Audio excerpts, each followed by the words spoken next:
নমস্কার বন্ধুরা, সুকুই সুকিয়া চ্যানেল থেকে সবাইকে স্বাগত জানাই।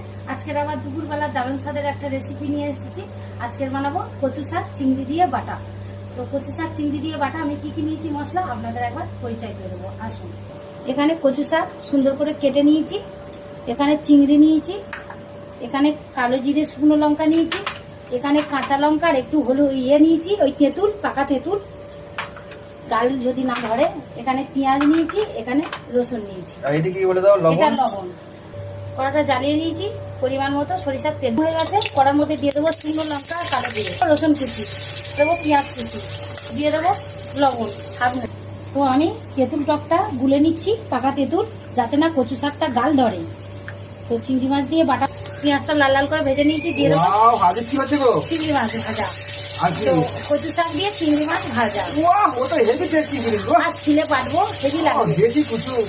তাই না? হ্যাঁ, কচু শাক, খোলা কচু শাক। আমার তুলনা নেই গো। হ্যাঁ, গাল ধরে না, তবু আমি একটু ছেড়ে ভেজে দিয়ে দেবো 3 পিস কাঁচা লঙ্কা। সেই গন্ধ গো। হ্যাঁ, এবারে দিয়ে দেবো কুচনো কচু শাক।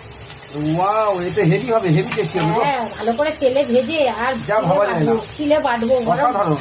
গরম ভাত। তো আমার কচু শাকটা সুন্দর করে ভাজা হয়ে এসেছে। তো দিয়ে দেবো হলুদ আর টক গুলে একসঙ্গে রেখেছি, তেঁতুলটাও দিয়ে দিলাম। তো আমার কচু শাক চিংড়ি ভাজা হয়ে গেছে। এবার বাটবো, গ্যাসটা অফ করে চিংড়ি মাছ আর কচু একসাথে বেটে নেবো। দারুণ লাগবে, হ্যাঁ হেভি লাগবে গরম ভাত দিয়ে।